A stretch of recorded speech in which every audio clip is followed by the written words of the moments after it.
Salam sejahtera untuk Ibu Meriam, Ibu Iva, Pak Chandra, kakak-kakak tutor, dan rekan-rekan semua. Pada hari ini saya akan mempresentasikan proposal studi saya yang berjudul Dampak Digitalisasi Perbankan terhadap Pertumbuhan Ekonomi Indonesia.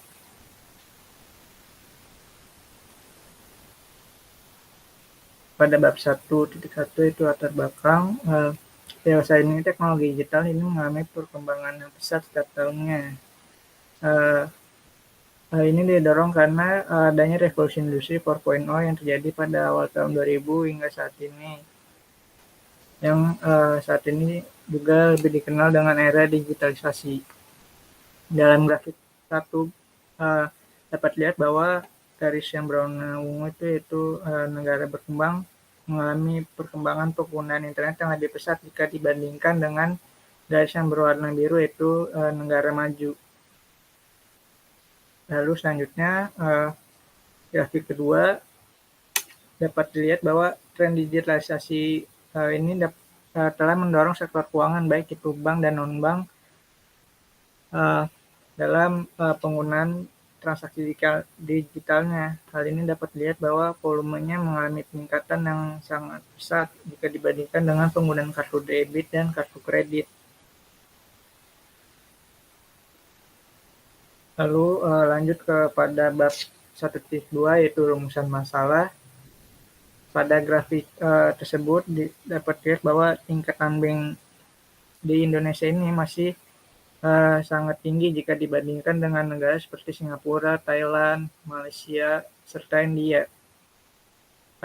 Survei yang dilakukan oleh Dennis Kuhn et al. Dalam Global Financial Index menemukan bahwa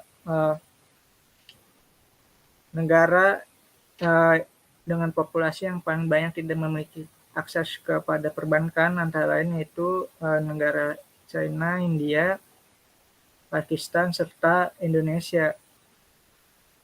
Hal ini tentu menjadi peluang bagi sektor keuangan untuk memanfaatkan teknologi digital.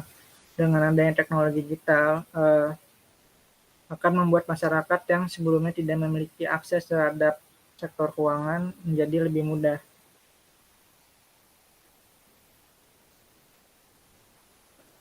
Lalu pada grafik keempat, pertumbuhan ekonomi Indonesia dapat dilihat bahwa setelah terjadi krisis keuangan pada tahun 98, pertumbuhan ekonomi Indonesia mengalami stagnan, ini sekitar 5% setiap tahunnya. Menurut Bappenas, penyebab utama dari stagnannya pertumbuhan ekonomi yaitu adalah tingkat produktivitas yang rendah, seiring juga tidak berjalannya transformasi yang struktural.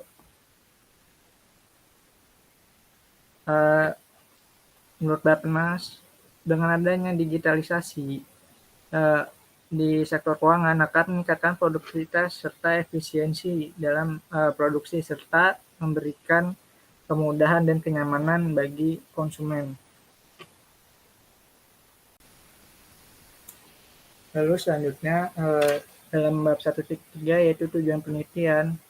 Penelitian ini bertujuan untuk menemukan bagaimana pengaruh sektor keuangan digital yaitu perbankan terhadap perekonomian di Indonesia. Hasil penelitian ini diharapkan dapat bermanfaat bagi pemerintah maupun bank sentral dan bank umum, di mana dalam pembangunan digitalisasi di sektor keuangan ini membutuhkan peran baik itu dari pemerintah maupun bank sentral sebagai pembuat kebijakan agar dapat menyeimbangkan serta mengontrol arus digitalisasi dan bagi bank dalam menjalankan fungsinya sebagai lembaga intermediasi.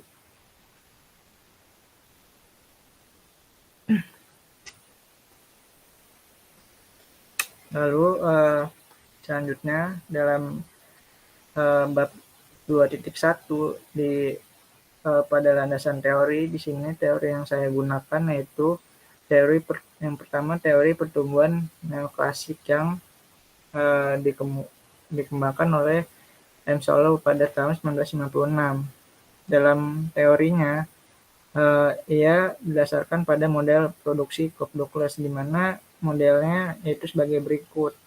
Dalam persamaan model pertama, Solow menambahkan faktor perkembangan teknologi di samping modal dan tenaga kerja sebagai faktor produksi yang mempengaruhi output, di mana teknologi ini diwakili oleh A. Lalu pada model persamaan satu ini dimodifikasi sehingga menjadi model kedua.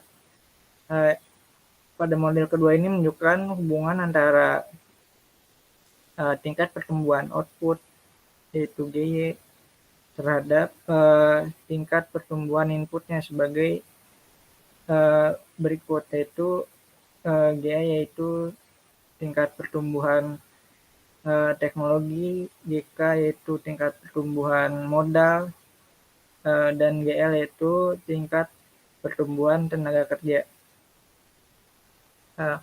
Selanjutnya, teori ini dikembangkan oleh Romer atau yang lebih dikenal dengan endogenous growth theory. Dalam teorinya, Romer menyatakan bahwa kemajuan teknologi sebagai variabel endogenous meningkatkan produktivitas tenaga kerja sehingga akan berpengaruh positif terhadap pertumbuhan ekonomi.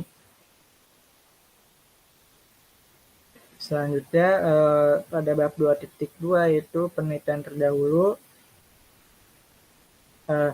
Yang pertama di sini saya menggunakan penelitian yang ditulis oleh Schumpeter pada tahun 1934 yang berjudul Theory of Economic Development and Inquiry into Profit, Capital, Credit, Interest, and the Business Cycle.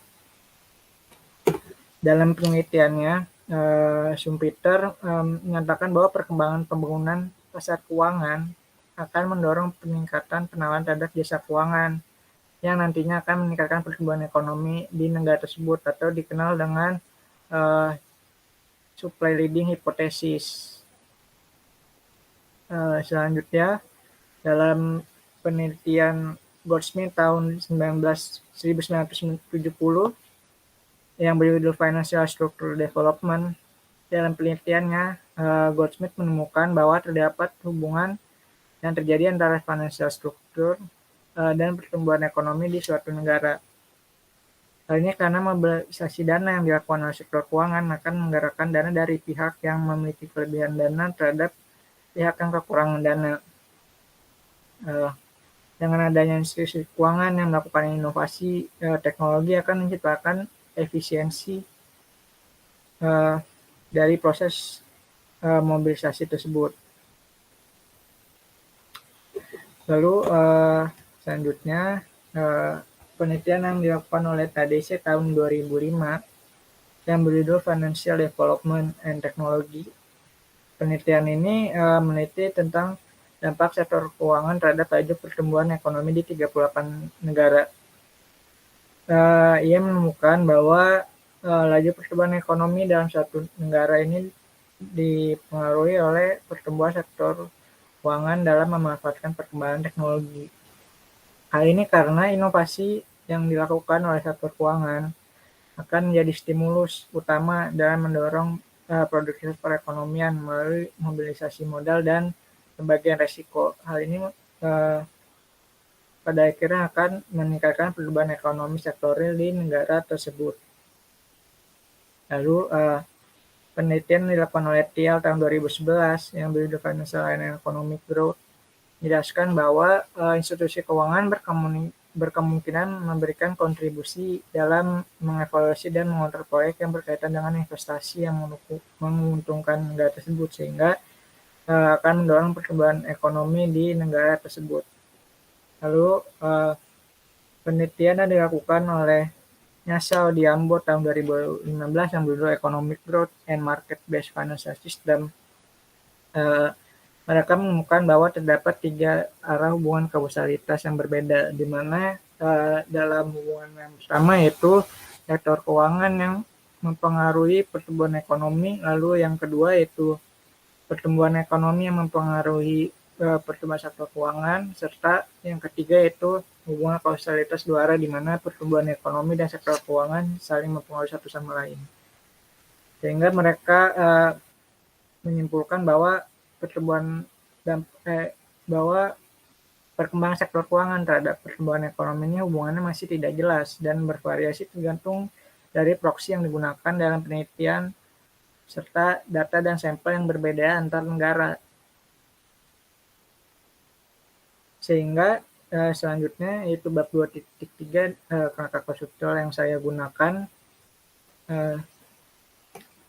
dari teori serta penelitian terdahulu yang saya gunakan, yaitu di mana di jati sektor keuangan yaitu perbankan akan mempengaruhi transaksi masyarakat, sehingga transaksi masyarakat ini akan mempengaruhi pertumbuhan ekonomi, di mana pertumbuhan ekonomi ini akan meningkat. Namun apabila digitalisasi sektor keuangan ini tidak diawasi dengan baik oleh otoritas yang bersangkutan, hal ini akan menyebabkan arus digitalisasi yang salah, di mana hal ini akan menyebabkan shock pada peredaran uang, sehingga jika terjadi inflasi dan inflasi ini tidak diikuti dengan peningkatan pendapatan, hal ini akan menyebabkan pertumbuhan ekonomi di negara tersebut mengalami penurunan.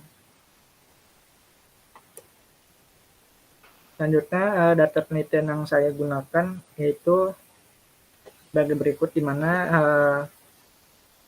growth yaitu pertumbuhan ekonomi dengan satuan 6%, dan yang kedua yaitu rasio digitalisasi perbankan yang satuannya itu rupiah, dengan rasio digitalisasi perbankan dicari dengan berikut. FBIB yaitu volume transaksi internet banking, FBNB yaitu volume transaksi mobile banking, APMU yaitu currency offset bank, APMR yaitu posisi DPK, APMD yaitu posisi dana float uang elektronik non-bank.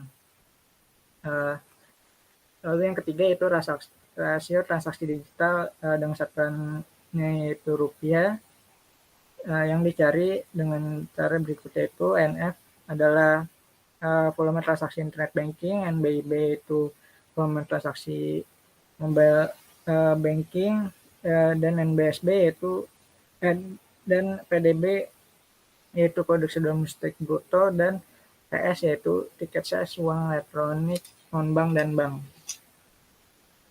Dan objek data penelitian yang saya gunakan yaitu menggunakan 107 bank dengan rincian sebagai berikut, yang diperoleh datanya dari OJK.